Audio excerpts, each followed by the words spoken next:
CEC BRVD Entertainment presents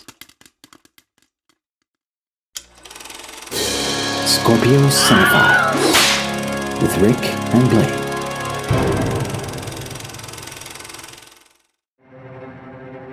Season 1 Remakes Episode 2 A Star is Born, 1954.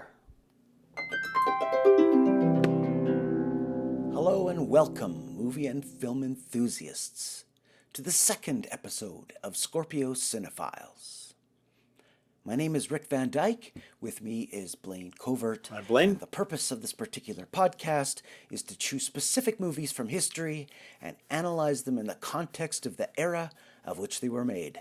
We will view them together, share our notes on the making of these stories, and try to find connecting points, which will give us and you a more fully rounded perspective of the wild and diverse art form that has been around for over 100 years.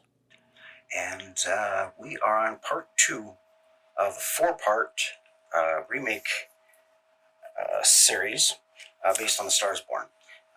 This being the second, the first being, 1937? 1937 was the first, yeah. This is 1954. Yeah. The George Cukor version with in color again. A little longer version. This time,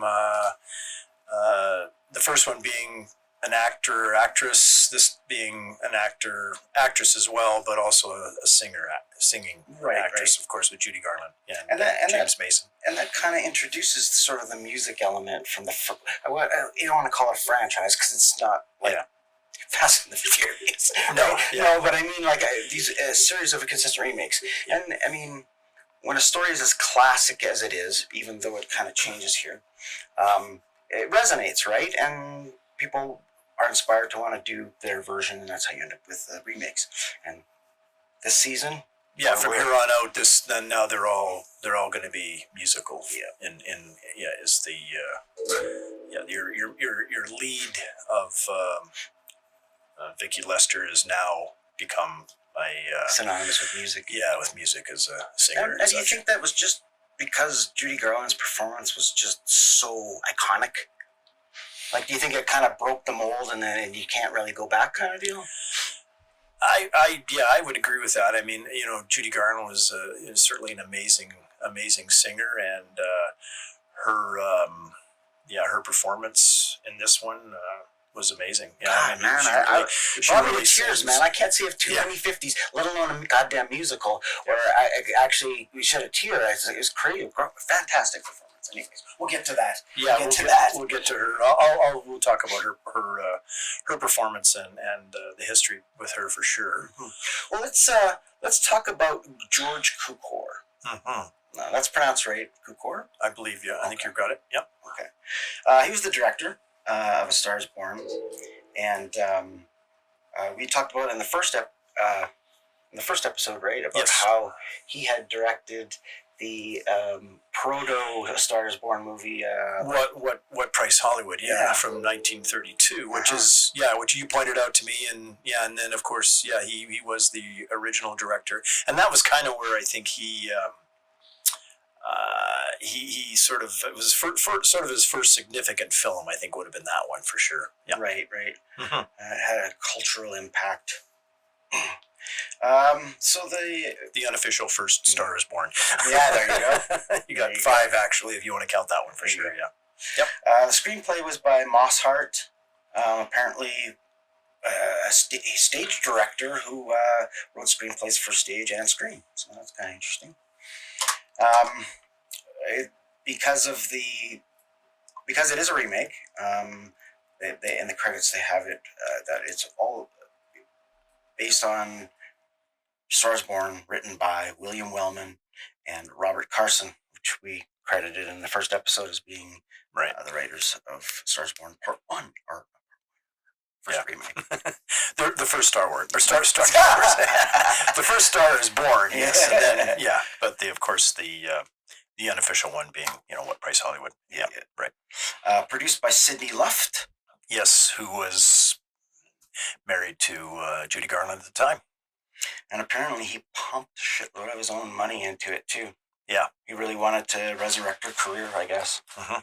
Yep. It was kind of, imitating. No, it's funny though. Life imitating art. There was only, we're looking at it in perspective, but there's only 4 years difference between the last movie she did and *Star is Born*. Like, is that for Starlight at that time? Is that a bad thing? Does that mean you're like washed up or what? Oh, she hadn't done a movie for, she was, well, I think, she was also going through she was started young, very young, of course, in Wizard of Oz, was her, her Breakout role. biggest breakout role. And and then from there on, she went through, sort of she grew up at MGM, and the films that she shot were, she's growing up with them, in these, in different ages, being a teenager and so forth. So I think at this, this, and and you got to remember, in Hollywood they played a teenager for quite some time, right? So like the Bowery Boys were teenagers in their 40s, right? So I just recently watched the Rebel Without a Cause. Yeah, these guys can grow beards. yeah, they're in high school, but they look they're getting on. So yeah, I mean that's, and I think that was probably, and again, she was still. She was making movies, but there were, a lot of these Andy Hardy stuff and things like that. Nothing spectacular, of course. Now, was that just lack of a vehicle, or what had her reputation preceded her and people were avoiding her?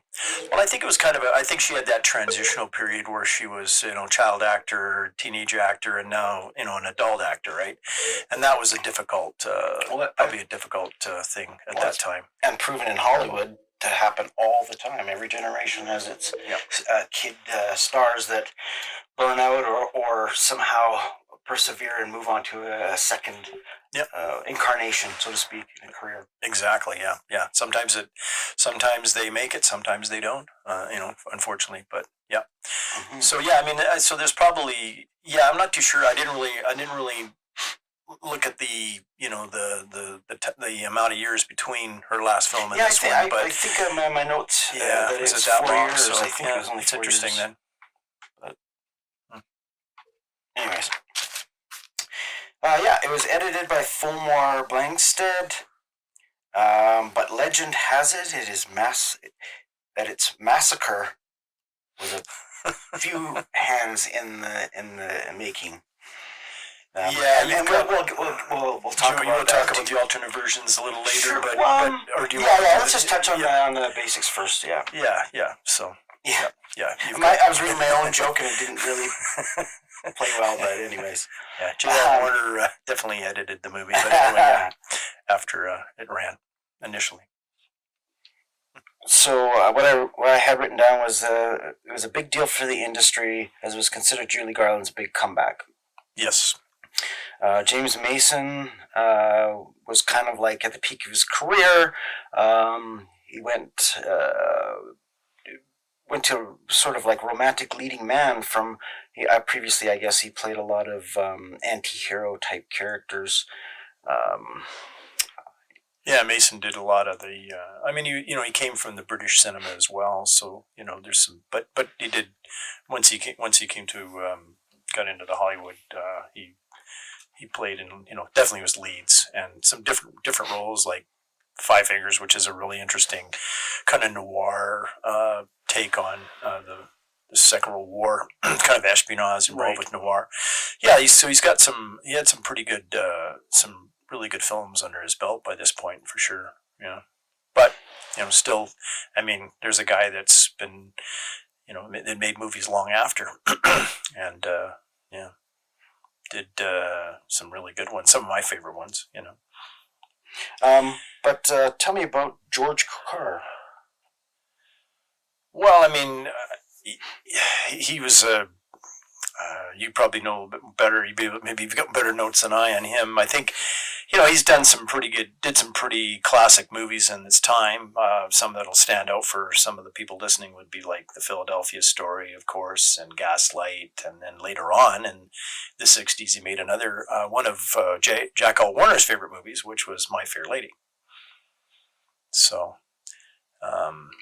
he had a very good career. He was kind of known as sort of the female director. Like he did a lot of female leads and stuff. Where he was kind of known for directing women and doing Right. and getting really good performances. And I think the women that he directed definitely appreciated his efforts, and he was well liked. Now, wasn't he the original director in Gone with the Wind and he got fired? I'm not sure on that one. That's it's a possibility. I mean, there's a lot of situations where, like with the studio system, like I say, we were talking about that last time, where people start up and they, that necessarily could be like a producer or director, and then they still get maybe a credit, but it could be like a screenwriter or associate producer or something along that lines. Yeah. So apparently, he was nominated 5 times for Best Director. Yeah.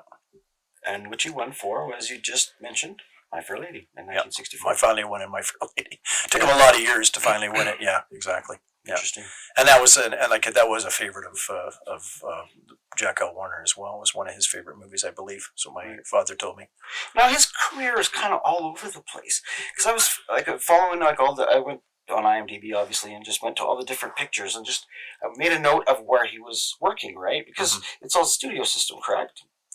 Yeah, exactly. So you're in contract with one studio. But he's you can see where he moves from Paramount, RKO, moves to it just goes all over the place. Just switching from studio to studio. But then it'd be like one picture he'd do for RKO, and then he'd go back to Warner. Like how would a contract like that work if they were sort of like did he have that much power that he could go to the competition and do a side deal, or what? He might have been. He may have been a prominent enough director to do that. But a lot, sometimes I think with the same with the actors that sometimes they would loan out if they were under contract. Oh yeah. They would loan them out to the studio, and they would maybe Oh, do a that's picture interesting. there. Okay, maybe that's probably what it is. And I think that probably would. I know it was with actors for sure. And actresses that makes and sense. all that kind of stuff. That makes So I would sense. assume that it's probably the same with the directors. But I think at some point, some directors, especially later on in their careers, or later on in the 50s or 60s, well, 50s say for sure. 30s and 40s, I think it would probably be a little more contractual. But by that point, he probably had a little more flexibility and was able to do projects, kind of pick and choose. One thing I noticed as well, kind of looking at his career, was that he did what would an average director? How many movies would you do in a year? Because the guy was doing 6 pictures in 1 fucking year. My movie took 6 years, and he's doing big movies and too. he's doing 6 movies in 1 year. Yeah. It's like, wait a minute, the math doesn't work out for me. But I mean, a little different scenario. But I mean, is it just because it's so compartmentalized within the studio system that you basically just do your job, walk away, and come back kind of deal? Yeah, I think, and again, they were producing movies a lot quicker. They were shooting movies in a 14-day schedule, or sometimes like a full feature. Yeah, in a long, and even some big time, a big feature. Even like a Philadelphia Story. I think if you look it up, it's probably not no longer than maybe a month. To shoot that movie. Wow. When they shot that movie, I would think. So yeah, they were on the sets. They were, they had everything set up, and they would, shoot and and then go to the next scene and shoot and keep going. It was so they would, and they were churning out a lot of product back then too, right? You were, you had film companies with, somewhere between 20 and 30 movies a year, depending on, and then A pictures, B pictures, and et cetera, like that kind of a thing as well, right? So if you compared now, say Paramount, then Paramount, what's the comparison between the amount of movies released in a year? Well, a lot. Probably 3 times as many back then. Unbelievable. Yeah. Than what's coming out now. Yeah, for sure. That's a ton of content. Well, yeah, and then but you always got to remember it wasn't as expensive to make a movie back then. Well, I guess it if you own was everything. expensive, for certain movies, of course, but. Well, but, and the studio system, what's nice, sorry, I didn't interrupt you, but I was go going to say, the nice thing about a studio system too is, once you've built a certain, say, period costumes for a medieval movie, I mean, you've got all the costumes in storage for when you want to make another period piece. Yep. Right? So, and for every picture they make, they have the ability to make another picture for relatively less money because you don't have the sets can all be deconstructed and reconstructed together again, etc. Right? It's a smart system. I'm surprised that it never really. I guess anyways, we'll get into it. Well, they could later, but they could, like you said, and also you're looking at a situation where they shoot they have a big movie, they have, like you say, maybe it's a medieval film, and they have knights, and then they've done a bigger production like an Ivanhoe or something like that, and then there's a smaller production that they just need, like a B picture that's a similar time period, and then they just go and use that sets and all over again. Yeah. No, and a lot of times they used to, even on the bigger movies, like I know you're a bit of an Errol Flynn fan, you see where some of the pirate pictures you could see this costume you could see and even the sequences with the ships themselves, you could see it's exactly the same sequence that they would use, right? Sometimes I guess my problem is that I've seen all the Errol Flynns so far apart from each other that I guess I didn't make a note of the comparison. Well, if you see Captain Blood and Seahawk back to back, then you'll see where see where the sequences are used again. So again, it's cost effective. Plus, they can put it together faster. Interesting that they would kind of like take a shortcut like that, though. I mean, wouldn't it have been a big budget action movie if it stayed? It was, but Jacko Warner was tight. He's saving money, right? And and all the studio guys were like that. They all wanted to, maximize the budget, right? And that's how they did it. They would use sequences from older movies even jungle scenes. It was the same jungle scene, Well, getting back to Star is Born, is there any truth to the legend that Jack Warner was the one who sort of put the axe to the cut and butchered it?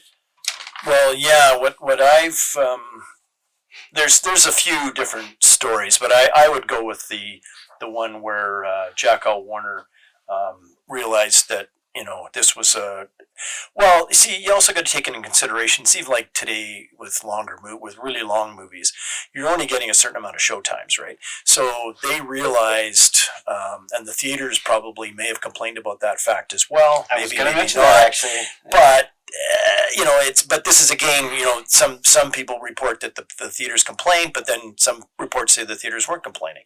So, but again, Jacko Warner took the print back, or definly cut a little over half an hour off of the film. That's a long part.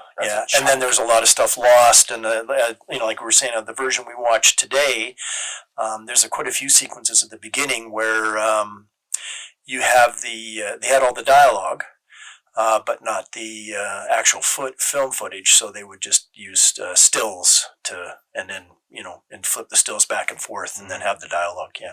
In order to, this is about 176-minute version. I think the original was around 191 minutes. Okay. Which is, how many reels of film is that when you're playing it at the movie theater? Like 4?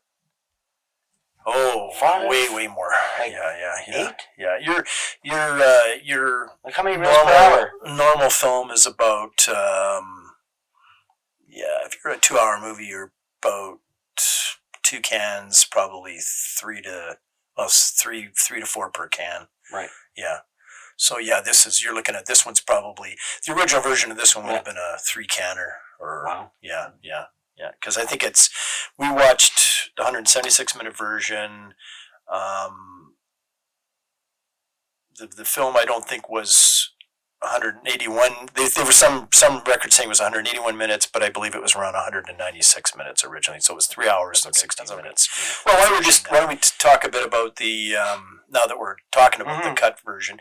Now the other stories that kind of rose were that there was some versions that the one story that I heard through my dad. Now again,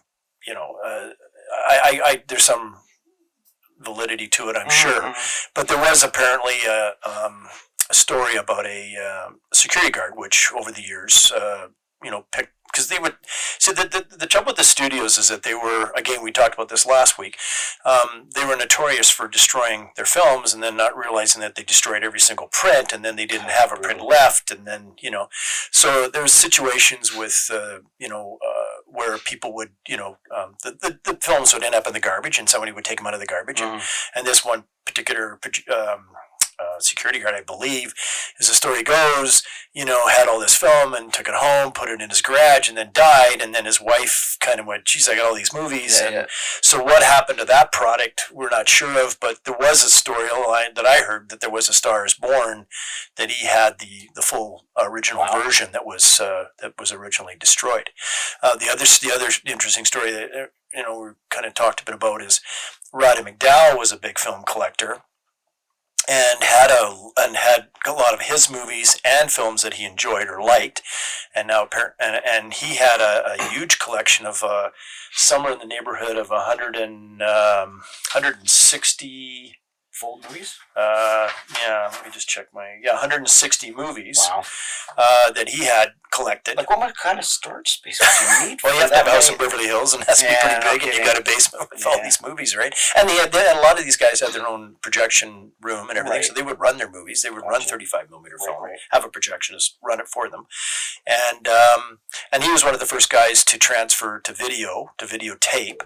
Now, this is in the 70s, so this was prior to like video machines were coming in the late 70s. More in the early 80s is when and even back then they were extremely expensive for the regular consumer to buy. Right. But he had a big collection already, right, of what that was done before.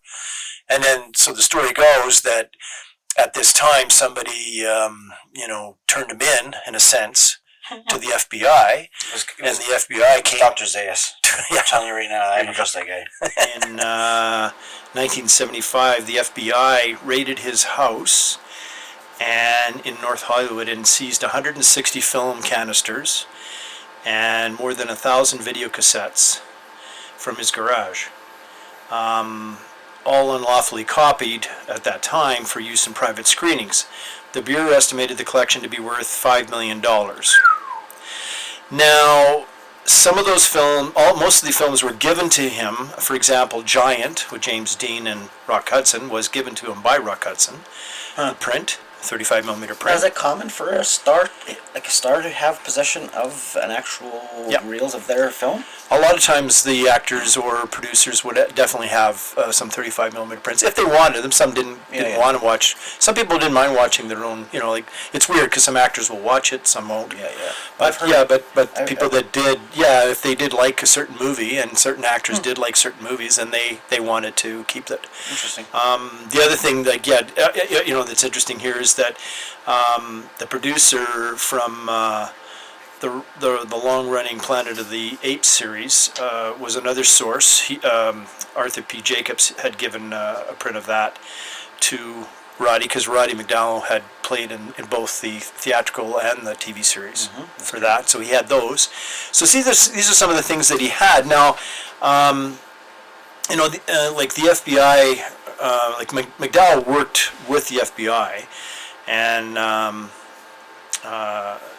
explain, just and handed over all of this stuff to them. Explaining a study that he was saying the object the reason that he had these films was to study the performances of other actors and also to guard against the possibility that some might wind up being lost to neglect or age, which is what we discussed before about, because the studios have been notoriously negligent, in film preservation in the early part of the century, So, so the FBI said that Roddy McDowall had been collecting the prints since the early 1960s. Yeah. Now, his object that he explained was to study the performance of other actors and to guard against the possibility that some might wind up, being lost or neglect or age, right? Which is what we did discuss about with the studios, that a lot of those films, the studios, destroyed movies. So they always destroyed because they were, wanted. It was more concerned about storage and space and stuff like that, right? So yeah, a lot of movies got destroyed, and sometimes they didn't really look and check to make sure that they didn't destroy the last print, but in some cases they did. So so that's another, like I say, we were talking notoriously negligent in film preservation in the early part of the century. The studios were definitely bad for that. So this is an interesting situation, because this was in the 1975. Well, then a few years later, guess what was introduced to the general public was VHS machines. You could record. So everybody could record, right? So, a few years later, the Supreme Court would rule that videotaping movies and television using home cassette recorders was not copyright infringement. So as long as it was, used for non-commercial purposes, which is what people were doing there. What we all did. We all copied movies and TV shows and watched them, and later and kept them. If we really liked them. Yeah. Sadly, his garage empty of films. He had spent well over a decade compiling, and they still remain in the FBI's possession to this day. Why would the FBI want them? And there's a possibility, like I say, that there's a Star is Born 1954 complete version that he had. Basically, because it would be really expensive for processing, no? Yeah. Well, Warner just gave the go ahead to the editors to go and edit it. There was no, the director had no say in this at all. It was all done without his knowledge. And that still happens, or has happened, in recent years as well, where directors are, they're taken away from the project, and the film is edited video, and then sometimes, they turn into a disaster, and other times and then later on they bring back the director's cut, and it becomes popular, right? Yeah. So there's lots of secret situations like that too. Well, especially if something has, like I said, anything that's of quality, whether it succeeds initially or not, is going to have, immortality. Right? Yeah. I mean, you think of all the cult movies that have, never mind cult movies. Wasn't Wizard of Oz a box office failure? Isn't that true? Despite rightfully being considered one of the all-time classics in film history, The Wizard of Oz was actually a box office bomb when it was released initially in 1939, having made only $3 million against a $2.7 million budget. According to Collider, this meant the film lost money in the end. Getting back to Star is Born, the budget is $5 million. Yeah. Okay, that's how much they spent making the thing. This one, yeah. Okay, they made $6 million at the box office. Uh-huh. That's hardly a grand slam. You know what I mean? Is that a loss? I know, and I also know it's different too, right? I mean, these days you spend as much on advertising as you do on the production itself, which is mind-boggling. Well, today that would be considered a loss for sure, right? Because if you don't double your money, actually sometimes they're saying even more than double now, then you've lost money on it. But they're getting into budgets now that are $200 or $300 million, and they've got to make $500 million or $1 billion to before they see the light of day. But back then, this film would have been re-released a few times as well, right? Because it was you had TV, but this wasn't going to go to TV right away. No, not so so it definitely. It had some there was still some years of some years ahead where they could still bring it back, play it, and they would make more money on it. But, right. All right, moving on. So sweet. It was 4 years between the last movie that Judy Garland had made. However, I guess she was promoted heavily. They just pushed her big comeback. It was like the movie to see this year, and maybe take out ads and what would be the equivalent of mass media promotion back in the day. Yep. She was not. Garland was nominated for A Star Is Born, but lost to Grace Kelly for The Country Girl. Right. No, I've never seen it. If you were to compare, Country Girl's another film that does deal with she's got an alcoholic husband as well. Oh, really? Yeah, interesting. Seemed to be the year of the the year of alcoholic. the alcoholic husband. Yeah. So Interesting. So in Country, like, was there any? Have you seen Country Girl? long time ago. Yeah. Okay, but could you fairly compare the two performances in your own mind? Well, to me, no. I mean, I think that Garland was that Judy Garland was her performance in this is amazing. Yeah. Yeah. Honestly. So a little bit of trivia. Do you want to talk about Judy Garland for a bit? Can we go into Judy Garland? Sure. Why not? Okay, I'm gonna take over for a bit and talk about Judy Garland. All right. So there's kind of a cool little thing here too. With 3 years after she made Wizard of Oz, Judy did a Lux Radio broadcast of A Star Is Born. Oh, get out of Dodge. Yeah, with Walter Pidgeon. Huh. So that's kind of So this That is really interesting. Holy shit. Yeah. So another note from the 1937 version that we watched, the disapproving aunt was played by Clara Blandick, who was Auntie M in Wizard of Oz.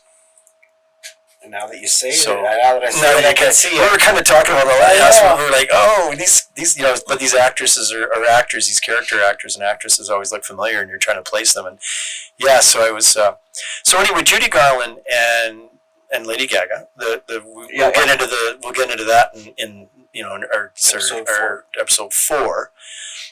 They were both 32 years old when they made Star Is Born. Yeah. Respectively, and both films were released in October. I don't know if that's a big deal, but that was kind of interesting. Note anyway. Yeah. Now, with Judy Garland, she brought baggage to the project.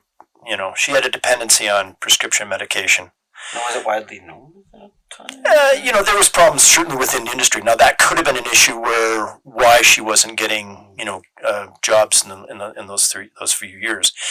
So even this project, she was late. There was delays that plagued Cukor's picture. The interesting note here is that when Judy was at MGM, Louis B. Mayer, feeling that his new contract player was overweight, had the studio doctors prescribe to a young Garland Benzodine combined with a phenobarbital to curb her appetite and energize her. So they had doctors on staff? Yep. So the self-serving. So we're doing taxes for you, Mr. Mayor. You have something down here for somebody. You're paying somebody for a pharmacologist. What is that, sir? Yeah. There's bring it off on your taxes. There's a that's one of those expenses for the film would have been. There are these budgets now. There's also this part of that budget that's that's the pusher has to. Yeah. So anyway, this. Mayor, the self-serving bastard, led her down a tarnished, what I would think a tarnished gold brick road, to addiction and to her death at 47 of barbiturate overdose. Pardon me. Accidental at the time, but I think that's hardly the case. Now, I was listening to watched an interview with Cukor, and he said in the interview, people who aren't complicated in real life come through as pretty bland on the screen. Most great performers are not very happy and well-adjusted. Perhaps that's the price they pay for being originals. And I couldn't agree more with that than with with her performance in this movie. And I think that the 1954 version is pretty hard to equal. This is definitely due to Garland's amazing performance, one of the great, commitments to celluloid. And at the end, when she, there's a scene near the end, not because this one goes a little longer than the last one we watched. Mm-hmm. There's a scene at the end where she retreats to the trailer and she delivers this, searing, unmatched monologue to Charles Bickford, the owner of the studio, she was making a movie about addiction, which she knew all too well, but just in this case, the characters were reversed. Mm-hmm. But that monologue, I think, and watching it again is today. Well, like I say, kind of brought tears to your eyes. Oh yeah, It's an amazing scene where this individual has gone through this, right? And Garland should have definitely won the real Oscar that year for her performance. She did get a baby Oscar for Wizard of Oz. Anyway, because she was a sideline. Yeah, special performance. They used to give you that's cute though. Cute, but that's cute. I want a little Oscar.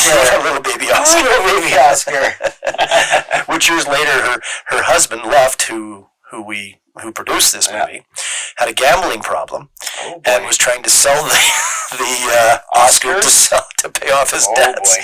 So there's another story there. But anyway, how does that work with sort of say the Academy Awards? They sued him for $60,000. Wow, really? Oh yeah, that's big. It's a big. So what's the thing? The statue itself. It's your possession or still possession of the Academy? Never, Even like we watched now, here was interesting when we watched the very beginning of this movie, they had the notation about, that they allow, the Oscars to be used, the image of the Oscars. So they're very protective of the Oscar, Oscar-winning star dies, and that statuette, and they're going through the estate. Does that go right back to the Academy? I think it does, yeah. Wow. Yeah, in most cases. I think it'd be, if there's nobody to inherit it. Right. Yeah. Anyways, just talking about the Oscar, though, like that year, we were both talking about that. Her performance, extraordinary. It would have been a validation for the industry, to give her an award, which, she sacrificed so much for. And, A Star is Born left the 1955 Oscar ceremony empty-handed. Really a slap in the face, not too unlike the one accidentally by Norman Main. Those scenes, where she has her hair, it must have been a wig, or did she actually cut her hair in the story in the movie? Yeah, I think some of those little segments where we were talking about, we were on the sound stages and going back and forth. Yeah, I think those. They would have been wigs. Right, so little short hair wigs, right? Yeah, the short hair wig, exactly. Damn, that looks exactly like Liza Minnelli, dead ringer, especially when she's singing. Yeah. Even her dance mannerisms and stuff, it was just uncanny. Really, it was really, really crazy how similar both her and her daughter are. It's just amazing. At that age, and just those just like you say with that wig and that particular sequence. Yeah, it was. We both kind of watching the movie, going, "Holy crap! This is like Liza Minnelli is." She just looks exactly like Liza Minnelli. Well, and it's funny too, because it's kind of the end of the era too, of that sort of vaudevillian style of dance, right?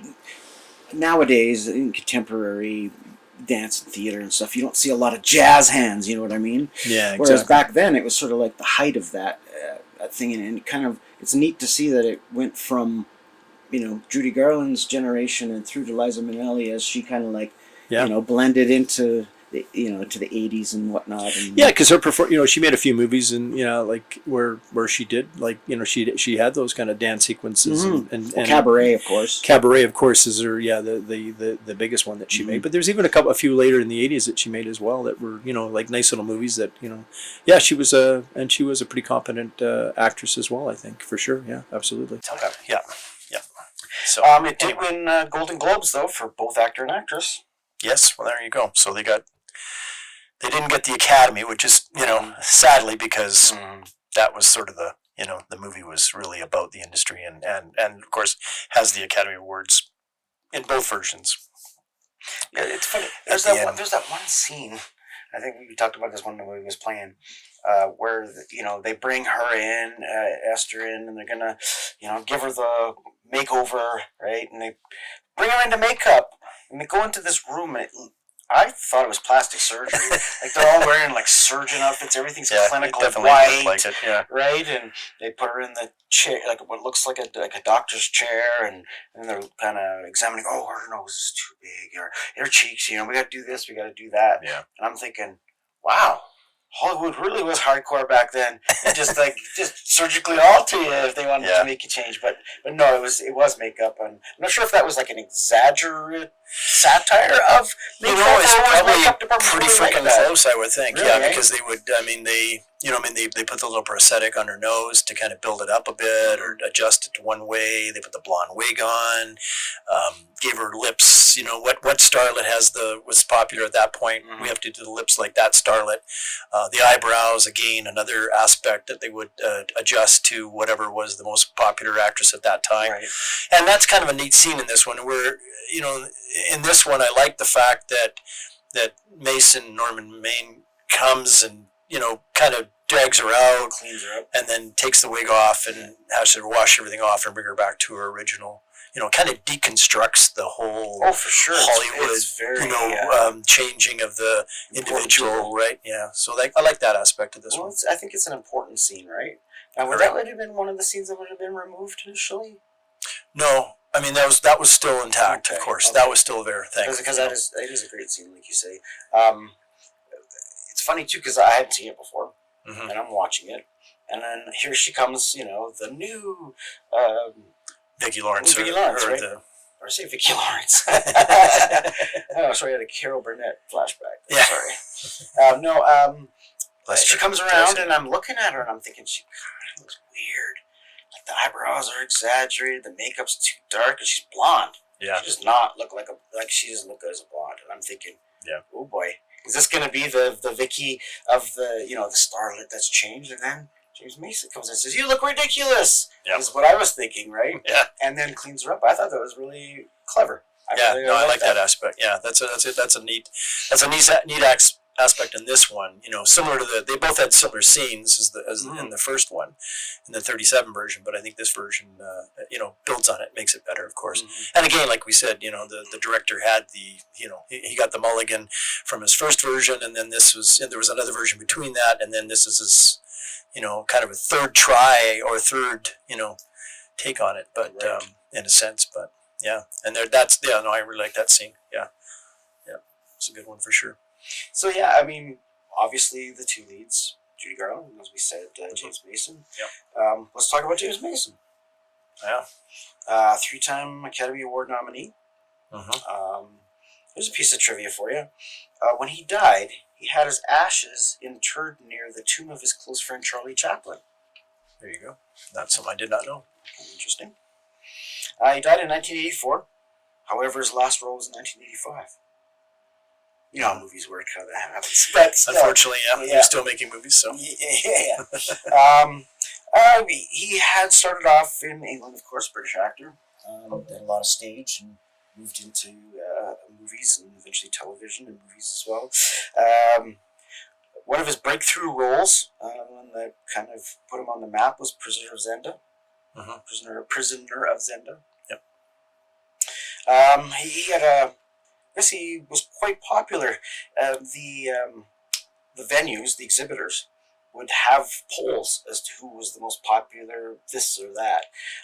And apparently he came up as the most popular international star in 1946 and the most popular in Canada in 1948. Wow. Because it takes us a couple of years to catch up. Which is interesting because everything's getting released at the same time. But anyway, yeah. But you know, as trends go and whatnot. Mm-hmm. Man in Grey. Yep. 1943. That's a noir, is it not? Yeah, that would be a kind of a noir, yeah, for sure. Yep. I don't know. During wartime, he was in a few movies. They Met in the Dark, 1943.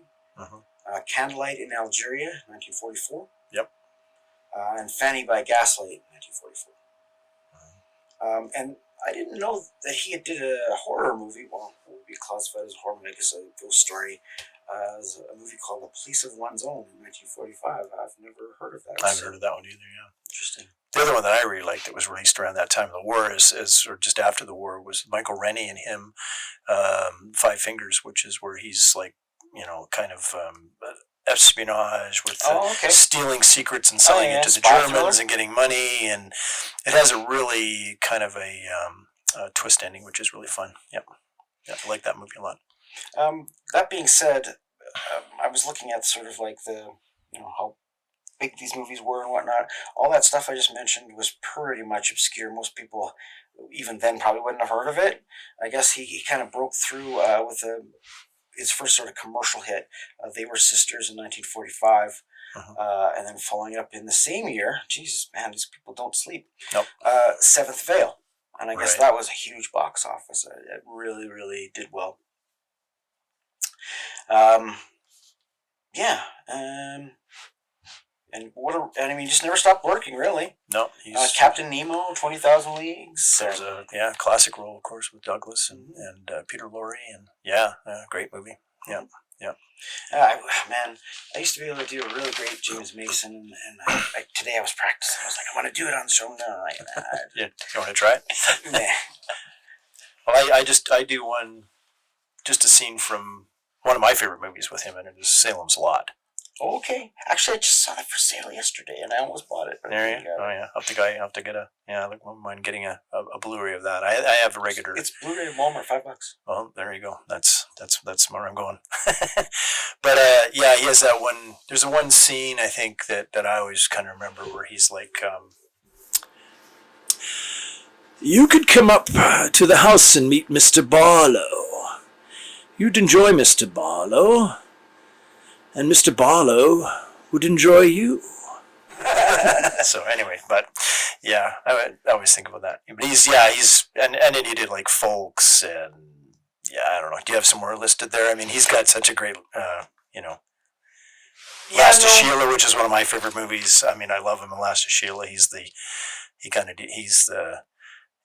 that kind of figures out the murder mystery, and that's a fun movie. Well, I'm pretty much gone through sort of the historical notes on things that at least in the homework that I did.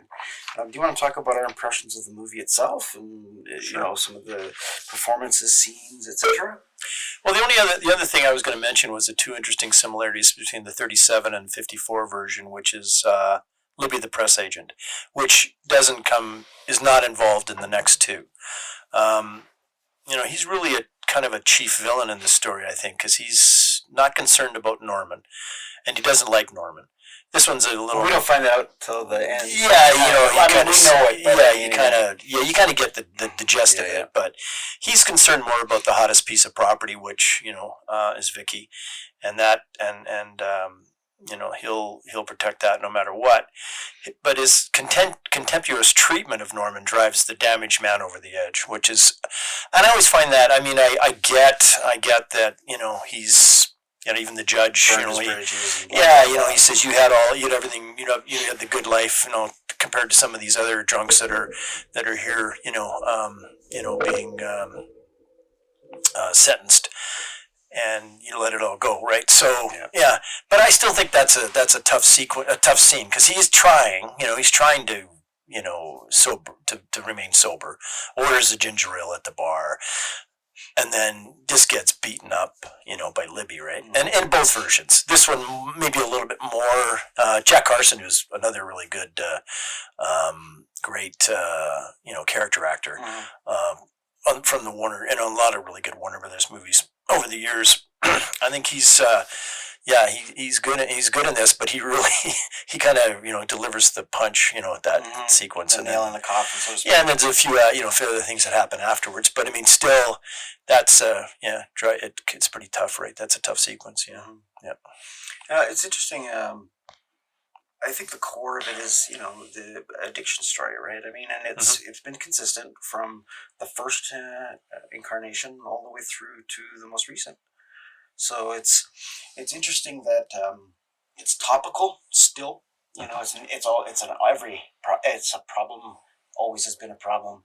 Kind of almost always will be a problem, which is sad. Yeah. But it's true, right? Art imitates life, and it gives us a little bit of a lens, I guess.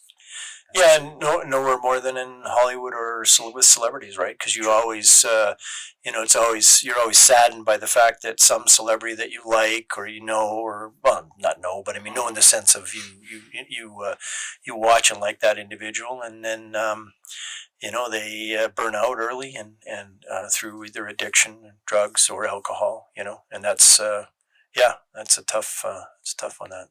Yeah, I mean, not to get into Hollywood gossip or anything, but I mean, Jan Michael Vincent, I saw an actual interview with him. I don't know, it was like 60 Minutes or something back in the day, but he was obviously intoxicated, and he says right out, "I'm an alcoholic. I'll always be an alcoholic. There's nothing I can do about it," and you know, blah blah blah. And then they interviewed him and talked about his once promising career. Like, he was a big upcoming star, wasn't he? Huge. Yeah, I mean, he's one of my favorite guys. I love watching Michael Vincent films, Jan Michael Vincent films. My favorite is Big Wednesday. And there was a actually interesting, sad story. It's a great movie. What's that, sorry? Yeah. Right. It's good. Well, and this is an interesting situation again where, I mean, and I heard later on, like, and I was going to go to LA. I was in Palm Springs, and I was going to drive to LA to. They had the reunion with Gary Busey and William Catt and Jan Michael Vincent for Big Wednesday. Right, because he only passed away recently, right? Yeah, not that long ago, a few years back. Yeah, and I was going to go, and I have a one sheet of Big Wednesday and get them signed by everybody. Would have been really cool. But the one reason I didn't want to drive all the way from Palm Springs to LA is the fact that he was unreliable sometimes and he didn't show up. Now, what I had heard is he did show up, but he was also being taken care of by both Busey and William Catt, right? They took Well, he lost his leg. One leg he lost from the knee down. Yes, he did lose. From what? I'm not too sure. Probably like physical amputation. Yeah, he had to have crazy. one of his from the knee down had to have it amputated. Oh, yeah, which is when you see this guy as athletic as he was in movies like Big Wednesday and he did a lot of Bite the Bullet. I mean, there was a ton of movies that he did. He was a busy actor, and then, like I say, he was at that that point in his career where he was the highest paid actor on TV when he did Airwolf. And that was a big series, and sadly, he got into a really bad car accident which screwed him up a lot. He drunk again, smashed up, and broke his neck, and so that really slowed him down. And then he just he couldn't stay sober, like similar to what we're watching these actors on these last couple of movies. And eventually they I think it was like the third season he's done, right? And they had to move on with somebody else in the Once role. again, not to pass on gossip, but I may or may not know somebody who was on set when Jan Michael Vincent had to be woken up in his trailer and carried to the cockpit of the helicopter set and woken up to do his scene. Yep. But it's a hearsay. I wasn't there, so I can't say for certain. And it sounds very legit. In fact, sadly, you know what I mean? And that's a guy like, that we both like. I think we both like that guy, or we certainly like Big Wednesday. And, it's sad when that kind of stuff happens, right? To an actor like that you like, and they die young, and and there's some that die younger. I mean, he wasn't, I'm trying to think when he died, how old he was, but probably in his 60s, I would think. Maybe late 60s, early 70s. Yeah, so he's but again, younger than you, and he had a good career. I wish he could have stuck with it, and pretty interesting to see what would happen. But so, A Star Is Born, the concept, the story, the screenplay, whether it's 1, 2, or 3, 4th remake, the key lesson or the moral of the story, I guess, I think screenwriting instructor said something along the lines of, if there's no moral or lesson that the audience can take away, then you failed as a storyteller, even if it's something basic. Mm-hmm. So, and this is it in spades, right? I mean, is it in your face? Yes. But why is it in your face? Because that's the way alcoholics act. It's a realistic portrayal. Like the whole Oscar thing, right? Where he, just to the audience who may or may not, but once again, like we talked in the first episode, we urge you to watch this. Watch all these movies. Right, exactly, because you'll know visually what we're talking about, because we can describe it all we want, but it doesn't close. Like, I mean, we can describe how brilliant Judy Garland's performance is and how great she was, but you have to see the performance for yourself. Yeah, and then you can determine understand it. whether we're right or wrong. Whether we're full of shit or not. Exactly. There you go. But yeah, I mean, you know, and we kind of talked a little. I mean, we kind of the synopsis, I guess you could say, of this story is, you know, it's the same pretty much as the last one, other than this is a lot longer version, and it's got some, you know, more of the musical interludes, you know, dance interlude, which is kind of what you really liked. There was one scene that you really liked. Yeah, actually, that was sort of with all the, yeah. I did.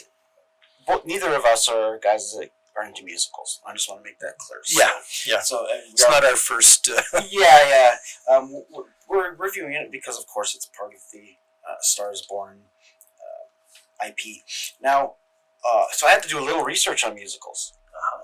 Because I'm like, I don't know, okay, I know singing. Thank God rain, you did it, and I didn't have to. Yeah, I guess for sure. It's all good. But it was a hugely popular genre. It made big money for the studios for a bit of time. I guess when it started to fade. Now, one thing you'll notice in the movie is that the performances of when they're singing, right, in the musical, are where they would be singing in real life, right? It's not like most people say, I don't like musicals because it's like a bunch of people, like, when they'll start walking down the street talking, but they're singing their story, and it seems so fake, it takes me out of it, right? Yeah.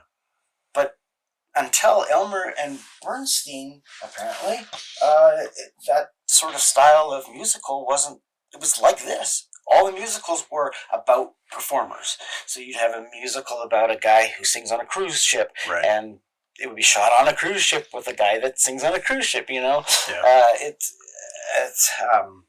Now, was Singing in the Rain kind of one of the ones that kind of, you know, when it got out of the format, where was that kind of the one where, like, was that, or when did they start getting away from just these sequences where they, you know, like you say, the individual would be in a band, or they would play and they would perform, you know, and we notice in this one, like, for example, they had her doing that, but then when they did the sequences in the studio, then they had all of these, you know, elaborate sets with the you know, kind of artistic motifs in the background, and her singing, and, you know, going from one set to the other, which was pretty elaborate. And I can see where they're, like you were talking about the cost of the movie, it's a lot of that would have been in that area, right? Mm-hmm. So, like, what is 5 million nowadays? What would be the equivalent? Well, you got to figure out. You're talking the 50s. So what did a house sell for back in the 50s? $5,000, and now you got a house that's selling for $500,000. So, yeah, I mean, you're you know, that's a lot of money back then for sure. Yeah. So, I mean, musicals ran through. Actually, did you know Cecil B. DeMille did a musical? Apparently, it was called Madame Satan. Madame Satan. Took place on a Zeppelin. That's kind of one of those ones pre-code too, where it's it is. It's pretty risque. Yeah. Anyway, but it's crazy. He was like, it takes place on a Zeppelin. I'm like, I gotta see this movie. I don't like musicals, but that sounds insane. Yeah. I guess towards the early 1930s, the musical was kind of dying out. Post-Depression, people weren't spending a lot of money. They weren't going to the movies. But then there was like a resurgence. Called the Golden Age of the Musical, apparently. Right. Busby Berkeley from MGM in 1933 had a warmer hit, 42nd Street. Yep. It was a backstage story of a musical. When they're describing this, like once again, we'll use the word meta, right? Because like in the first episode, we're talking about statement about Hollywood, in a Hollywood system making a Hollywood movie, blah, blah, blah. Yeah. And once again, as it is meta here as well in this version. Yeah. But in 42nd Street, they're describing it, and it sounded like Birdman. It's behind there's a musical stage on Broadway, and it's like them behind the scenes as they're in the musical parts or what's being performed on the stage kind of deal. Yeah, Busby Berkeley movies are, like, if you watch a musical, one of his musicals, they're amazing because, and his background, I think, if I'm not mistaken, was in military, and he was, and it was like the way they would do military stuff, exercises and things, and that's kind of what he kind of took that and applied it to musical numbers. Yeah, and that's where they get these crazy musical numbers. You've got, like 65 dancers, ladies in a pool swimming in one direction, and it's this kaleidoscope effect. Just film is amazing. That stuff that he shot. Yeah. The sequences are crazy. Yeah, and that was when sort of like the resurgence of the mute. Like that's when started to. Yeah, but I mean, you watch any of those sequences, uh-huh. You're like, Jesus Christ, how many people are on stage, and not just people. Yeah, they're not just people in the background. These are all trained dancers. Right. Every single one of these is in perfect syncopation, in perfect line. Mm-hmm. You know what I mean? And it's a bazillion of them. Oh yeah, right. Yeah. And they all have costumes. And all have makeup. You know what I mean? I'm like, and it's not like you could have like a lot of takes, right? So I know. Yeah, you definitely had to. Everyone had to practice and practice and practice, and then and then shoot it, right? Apparently, though, the director in this one, in *A Star Is Born*, uh-huh. I guess there was one of the musical numbers. To find out the specific song it was. He shot this one sequence, this one musical sequence, yep. And he had Judy Garland in 3 different outfits. Okay. So he'd shoot one in that outfit with that color or whatever, and the next one, and then another one. And the studio head came out and said, "What the F's going on? Like, yeah. Time is money, people. Like, why are you doing this?" And he said, "We'll fix it in editing." Uh-huh. I don't know what it'll look like until I get into the editing suite, and I'll make my decision then. That's pretty ballsy. Yeah, no, that's he had a vision, and he stuck with it, right? Which is kind of cool. You think that was then might have miffed some executives or something, and maybe check out Warner probably, because anything that costs more money, he'd have an heart attack, right? Because he's like, well, I mean, and this is a big budget movie already, and he's working with a starlet that's probably at that point they thought was, can she become a star again or starlet again, and I mean that would have been, it's a good thing. And I think with George Cukor having so many some big hits behind behind him at this point, maybe he was able, and maybe he was a really good convincer. Maybe maybe he had the ability to and that's part of the, I'm sure that's part of the the way they had to solidify a deal with the studio heads at that point. Trying to just booze them a bit or definitely talk him into it. Mm-hmm. Mm-hmm. So in 2000, the 1954 film was selected for preservation in the United States National Film Registry by Library of Congress as being culturally, historically, or aesthetically significant, which is kind of cool. Yep. It's ranked number 43 on the AFI, and number 7 musical. Number 7 on musicals. Oh yeah, that's good. You had kind of just started talking about the comparisons between the 30s version and this one, and the musical element and whatnot. Right. And it's funny that she's an aspiring singer of a band. That's how they describe it. And you think in modern day, like, not even specifically direct reference to the 70s or the 2000s version, but in your mind, when someone says you're you're a lead singer of a band, what's the first thing you think of, right? Because think like a band. Like, So, you got 4 guys in a guitar and a drummer. Horn section in this band. But these guys are a little more. It's a bigger. It's a like a. But it's big band for sure. It's kind of cool that your first thought on what it's called is the same as the subsequent adaptations of the story. Well, that's the other part that's kind of neat about this one too, is that Norman, he's drunk.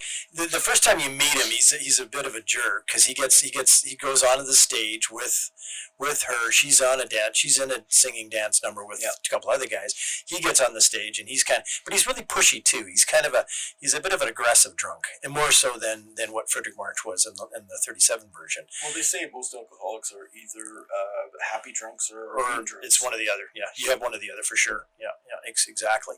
And I think, and then that's kind of interesting because then he kind of gets, taken home and put to bed, because that's what you do with the alcoholic, and you put him to bed, and then you hope they're going to get up the next day and go to work at the studio and do their job. But he wakes up in the middle of the night, and then he's determined to try and find. Well, first of all, he's kind of going out. He's just like, I'm gonna hook up with somebody, right? So he goes to the one restaurant, which is a weird sequence, like you were talking about last week. He's like hired to get him like he's looking at okay, who's this girl? Oh, she's pretty good. No, I got hit with a bottle last time. I don't talk to her anymore. And then eventually he leaves that, and then he's kind of driving around, and then he gets to this club, and then that's when he kind of discovers, Garland and singing with the band, and then he's sitting and he's kind of mesmerized. That's a nice scene. I like that because he's really. I thought he was gonna have a stroke actually. Yeah, I'm joking. But then the conversation, and then again he's still a little bit aggressive, and she's not sure because he was pretty aggressive the last time we met. With that scene where he's pushing her into the next room. We're gonna go here. Like, I think I said out loud, I was like, "What is he? What's going on? Kill me? Yeah, like what's going on?" I think Garland's looking at him like, "Are you gonna kill me?" Or like, because she's like, yeah, because she's pretty afraid as well, right? And then eventually he just, then he says, he gets to the point where he can sit and talk with her, and he says, "Hey, you know what? You're amazing. Your voice is really talented. I believe in you. Yeah." And then, and then they go from there, and then of course, and then that's similar. The similarities there, of course, and introducing her to to Bickford in the studio, and I like how he tricks all her those guys into hearing her sing. Yeah, that's kind of cute. Yeah, with him, coming to his. Well, explain the scene maybe to. Well. Yeah, I just basically he invites Charles Bickford, who's the head of the studio, to his bungalow? Living bungalow. Yeah, because they had bungalows back then, and in the studios, and kind of opens the door and has you can hear Vicky or Judy Garland in the background singing away, and he's trying to get, and he keeps on, like, just where they turn that down, he's like, he closes the door, and so then eventually he finally gets, then Bickford's like, oh, okay, now I see what you're doing, so then they get. Well, what I liked about signs are on. My favorite part of that scene is the fact that I thought the concept is that I'm going to trick him into thinking it's his own idea. Yeah. That's what I thought he was doing, like trying to, right, like because he's not outrightly saying listen to her. He's like trying to make it obvious that her voice. Yeah, he's never saying anything. He's just letting. Yeah, he's just right. the door. He just keeps opening the door so that he can try and hear. And then they kind of flip it. Yep. Because he's no the executive's no dummy. He says, "Oh, I know what you're doing. Yeah. You're playing me. Okay, let's do it. Right." Yeah. So rather than make a doofus of the secondary producer archetype character, you have him have a half a brain in the world. He knows how the industry works. Yeah. Right? And he knows it's all about the schmooze in Tinseltown, right? It's like who you know and whatnot. So yeah. Once he catches on, he's like, oh, sorry, I was a little slow on the uptake there. Yep. Right? So. Yeah, and he's a little, I think that in this one compared to the first one, I mean, they both genuinely, I think, like North Main. But this one, I think there's a little more, he has a little more, there's a couple of scenes where he kind of talks more like he's, talks more highly about him. Yeah. He realizes again that like Judy Garland does, or Vicky, that, he's got these demons that are unfortunately, killing him and killing his prospects as an actor. But so that's, and then, basically from there, she gets signed up. Then they do a lot of, there's a lot of musical sequences. They go to the theater to see the one, which is interesting. That's the one which has a lot of those very. Oh yeah, the flashback sequence. Yeah, which kind of, we were discussing that because we were kind of, is that. See, in the original movie, you have the backstory at the very beginning. Yeah. And they don't have that in this one. You're just when you meet up with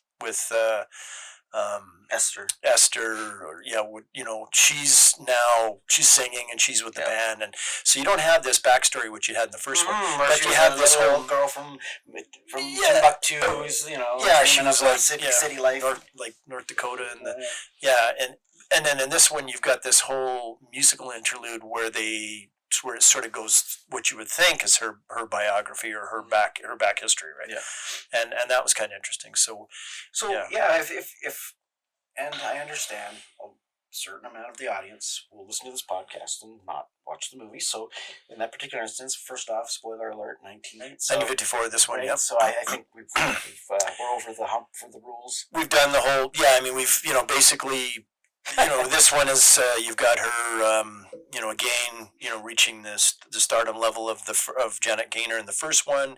Judy Garland goes to the Academy Awards. Yep. You have the sequence where very, very similar to the first one. Yeah, where great. I love that. He both of them. Yeah, they're both really good sequences. This one's a little more touching is the fact that when he sits on this, he's kind of pleading with the audience for, and I need a job, I need a job, which is a little more, and then he stumbles and he sits down because he is drunk, of course, and then when he gets up, and then he hits her in this sequence, and it's but then he, I don't know if that's the backhand accident. Well, the backhand, the backhand slap. I even this movie's old. And I'm like, whoa. Yeah, you feel like, wow, real. Like he accidentally really hit her. Yeah. Like, wow. So that was a good, and then again, and then you've got him really realizing, oh my God, like he really, I've hit her, and he's very, and he's very upset. I think in this one, he seemed to come off better. You got to distinguish reality from fantasy, right? Yeah. Nobody gets slapped at the Oscars. Which is, we're not going to go there, but that's for, nobody gets slapped. Well, not backhanded anyway. No backhand slaps at the Oscars, of course, but anyway. Anything for a cheap laugh. Yeah. So, but anyway, I mean, and then but I really liked Mason. He seemed to be, he seemed to have more emotions when he did it in this one than Verdict March. Verdict March felt bad, but I mean, you really, you could just see, Mason's like, oh my, the look on his face, and he really, and then she kind of takes him, and they come off the stage, and that's a pretty touching sequence. And then, well, I mean, James Mason's classically trained actor. Yeah. I mean, yeah, definitely a brilliant actor for sure. Yeah. And I mean, what did they say? You can have the greatest words and the worst actor and can ruin a scene. And you can take the worst words from a great actor and make it workable. Yeah. Exactly. Well, and and a lot of times, even with, I've always found with British actors, sometimes they can even, excel in a bad movie. They seem like they elevate it somehow. Elevate it a bit for sure. But yeah, he's hello, my little friend. He's very brilliant. He's very brilliant for sure. Yeah, but yeah, I mean, and then from there you've got the. It's a little. The ending is, again, you've got the whole Libby sequence, like we were talking about. He kind of beats him up at the bar, and then he beats him up in the sense verbally. Yeah. Telling him that he's a has been, and he's this, and he's he didn't like them, and that's a tough. In both sequences, it's tough to watch. Jack Carson does a pretty good job in this one for sure. Mm-hmm. With that sequence. And then he goes back to drinking, and then everything falls apart, and then they have the sequence again where we talked a little bit about him being in the police lineup and going through the night court, yep. Going to the judge and having her take custody of him. I'll take care of him, and then again you have the sequence at the house where she's saying, I'm going to quit the business to take care of him, and Bickford, the studio head, is like, but you're at the pinnacle of your career. Is this a good idea? And then of course Mason is listening to all this, and then in the first one we were talking was kind of interesting because you just really had the door open and you had the eyes. You could just see the eyes of Verdict March, which was still really good. Well, from a cinematography standpoint, I thought it was really dramatic. Yeah, because all the emotion is through the eyes, right? Exactly. And in this one, you've got a full shot of Mason kind of holding his forehead and realizing that he's got to do something. Well, and he's such an actor with such tremendous range that it's almost like he involuntarily controls his muscle movements on his face. Yeah. You know what I mean? And it's like, we can't just do the eyes. We can't just do the eyes. You know what I mean? Because his performance is just so total. Yeah, his is definitely. So then, and then you've got now this is the last time that we'll have the character walk off into the ocean, which he does at the end of this one, and of course drowns, and and that's and then Vicky. Now this one carries on a little bit more, which is I liked. The closing line. Yeah, the closing line. Sorry. No, the closing line. I am Iron Man. Well, yeah, or I'm Mrs. Norman Main. Yeah, because she has that great sequence at the end where she's not supposed. You didn't think she was going to come. She shows up. It's and she does the introduces herself as Mrs. Norman Main. So and then it fades out. Sometimes you see a movie and it's like you can't understand where all the money went. Yeah. And sometimes you watch a movie and you go, that's all the fucking money. That's all the goods. Right? It's like all there. Yeah. Right? And I guess it all depends on how good of a filmmaker you are. Right? You can take a lot and get little, and you can take a little and get a lot. Right? Skill, talent, vision. Yes. And speaking of vision, I got to talk about that flashback sequence. Because that is so unusual. I've never seen that before. So for people in the audience that may or may not see this movie, so we talked about how in the original version you get a bit of the backstory of the character before she becomes famous and then leads in, and in this one we jump ahead, but the flashback sequence is kind of like touching on her background like in the original, but they make it a musical number, of course. Yep. But once again, okay, so in the style of musical, no one sings unless they're on stage. No one sings unless, like, even when one song she's just singing to her boyfriend in the apartment, right? So it's not like what we get to know about musicals where they sing about Elmer Bernstein kind of style of musical that no one likes. It's still practical. It makes sense. It doesn't break sort of like the suspension of disbelief. Right. But in that sequence, it gets very surreal and abstract. Yeah. Yeah. Well, a lot of the musical sequences in this film are I would say abstract. There's a lot of that going on, which is interesting. Yes, but no more so in that sequence because it's almost like rough artist drawings of a building or a fire hydrant or whatever. It's like a brush stroke kind of thing to represent as a backdrop.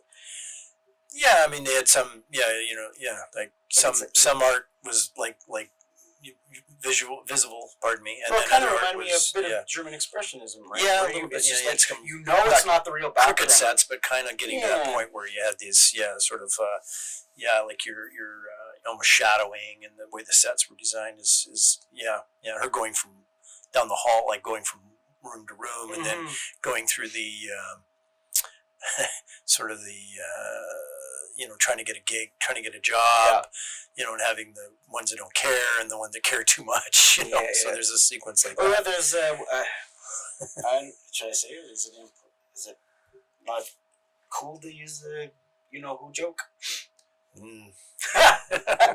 Let's just say there's a very enthusiastic, handsy movie executive. Yeah, executive. Yes, exactly. So I'll go there. That's good enough. I think we've nailed it. Yeah. So I want to also talk about CinemaScope. Mm-hmm. We've still got about 10 minutes left. Sure. So I just wanted to quickly touch on the format. Yep. Because now we watch it projected on the screen, and we know how the black bars work on standard 35mm movies. Yep. But obviously, because the image is longer, our black bars are bigger. Right. Yep. So depending on the aspect ratio. Right. But exactly. So now, when they came with CinemaScope, did they have to refit all the movie theaters to have projectors that would be able to produce that size? Because it wasn't so much the size; it was the way it was oriented, right? It was running the other direction. Well, they definitely had to redo the screens, and they definitely had to redo the. They had to have lenses, and I think you had to change your aperture plates and things like that for sure to get the for a scope. To going from a flat movie, what I call a flat movie, which I think they call. On DVD would be standard now or whatever, but I call it a flat and a scope. Okay. That was what I would, All right. whenever I was, doing movies and, running even on a 60 millimeter projector. Yeah.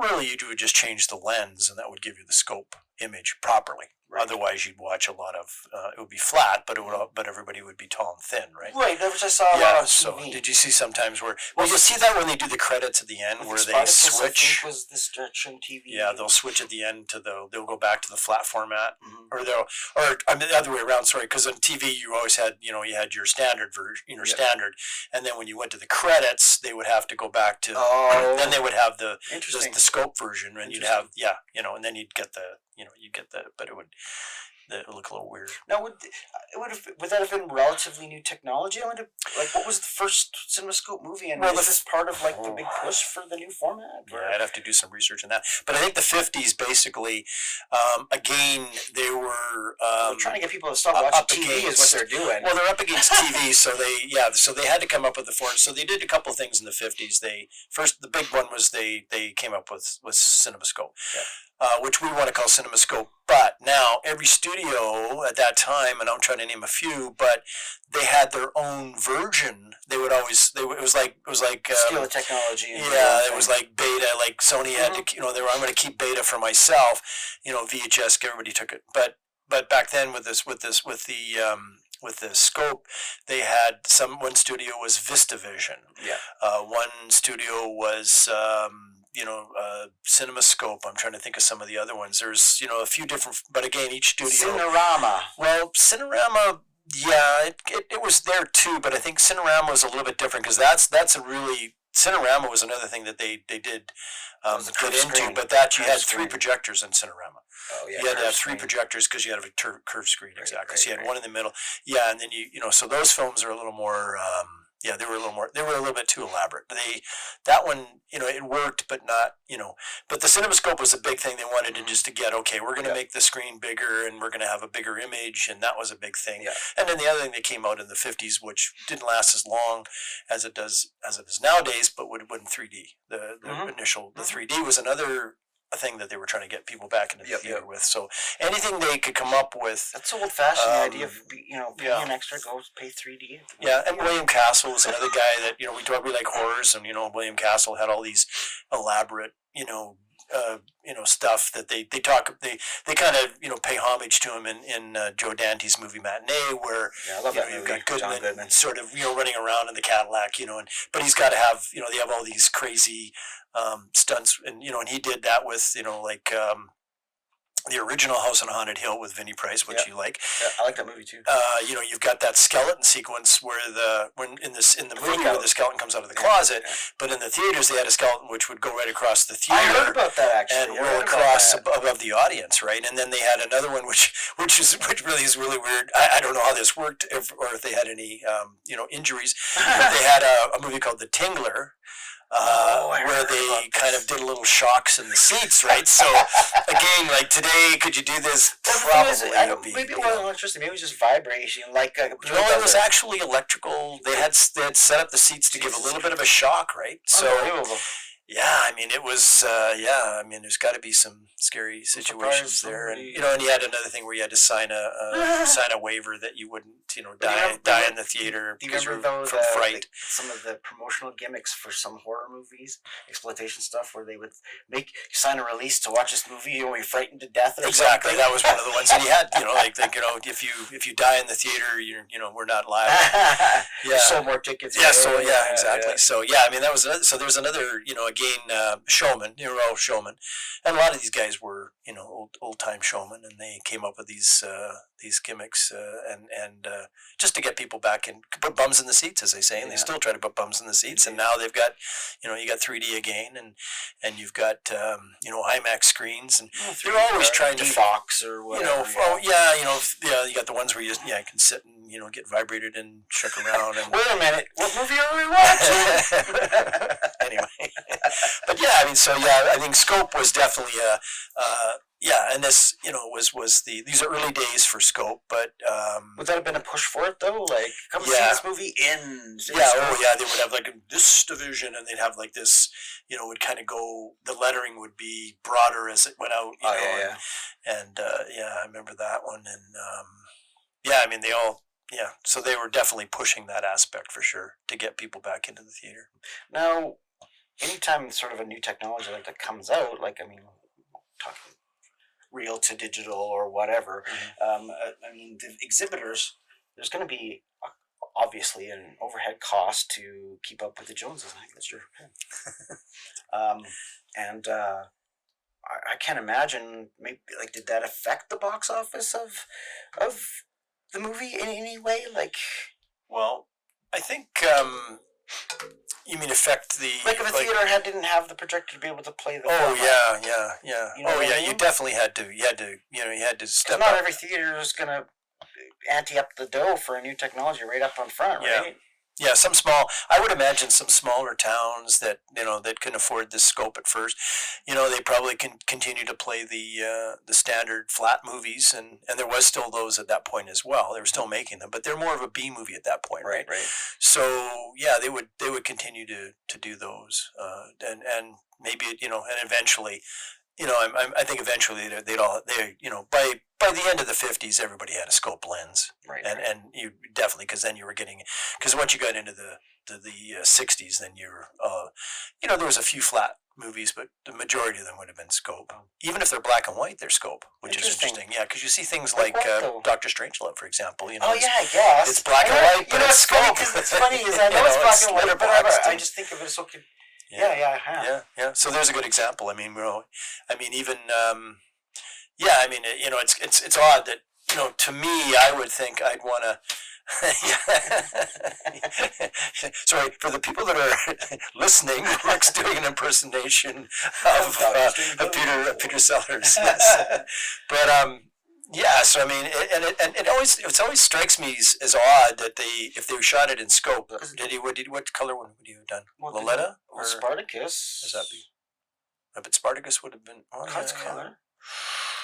Yeah, you're right. So when did Spartacus? Oh, we have to check our dates now. Right, because Dr. Strangelove was 60s already. Yeah, early 60s. Right. So. Yeah, well, maybe it was. I think it was. Well, we can easily look. Well, if only we had a technology that would allow us to look into something to look up on the internet. But yeah, again, it could have been personal preference at that point. Maybe that's what he wanted to do, or maybe it was the cost. Maybe it was the cost involved. Who knows, right? Because again, like we were talking last time, it is expensive to make color prints over black and white prints, and that was one of the reasons why a lot of these movies were when they got to the TV, they of course switched to black. They didn't care about what the print was, right? Whether it was color or not. Yeah, it's funny because when I was a little kid, I thought the Flintstones was a black and white cartoon. Yeah, exactly. Because I used to watch it on my parents' little black and white TV in their bedroom, right after schools or whatever, and it's like, it's really old show, right? And I thought, oh, it's black and white. It's old, it's in black and white. Yeah. And then I saw it in color on the big TV for a while. I was like, what? Yeah, it's funny because and that's something that's interesting because if you watch any cartoons, even the older cartoons, they are typically all in color. It's one thing weird. Animation was always even the Warner Brothers early Bugs I would imagine separations are a lot easier to do it from simple. I wouldn't say simple because it's quite complicated, but I mean line work than it is for a fully rendered 3D individual. I mean, even the first version of A Star Is Born we were watching, and I noticed color separations are weird. Yeah. Like the greens are kind of like stick out too much a bit or whatever. You know what I mean? It's like I'm sure that the color process got better over time and where we are today. But it's almost like you watch the progression of color film, right? Yeah. No, I agree. Like even here, it's weird that they choose some like mustard and like olive green colors and stuff. Yeah. Because you think of they had some flatter colors in some of the furniture and some of the walls and things. Yeah, which was interesting. Yeah. Yeah, I guess interesting choices. Yeah. Anyway, it's a remarkable film nonetheless, and I'm glad that I finally had a chance to see it. And Yeah, I'm glad. I'm glad you watched it for the the opportunity to watch it for the first time, and it is a really I think it's one of the best versions. My favorite version of the lot, but we'll get into the other ones as we go. Yeah, for me, it's the next one, But, and that'll be next week. Yep. We'll do the 70s, Barbara Streisand, Chris Christopherson take on it. Yep. And that was my introduction to it. I had no idea of the previous incarnations. That was the movie I saw, and being that I have my family's in the music industry, and addiction is a part of my extended life I've known and dealt with in personal life, those type of tragedies. It really struck home, and have a personal connection to that particular version because of that, plus nostalgia. Yes. Well, I'm looking forward to next week, and we'll see you guys then. All right. Take care. Take care. Be good to Good each night. other. Peace out.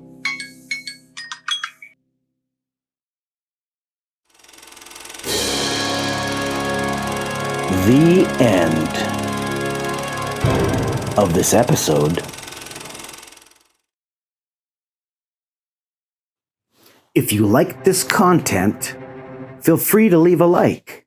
To hear future podcasts, you can subscribe, but be sure to put on your notifications, which will let you help us beat the algorithms. Scorpio Cinephiles. Copyright Scorpio TV 2023.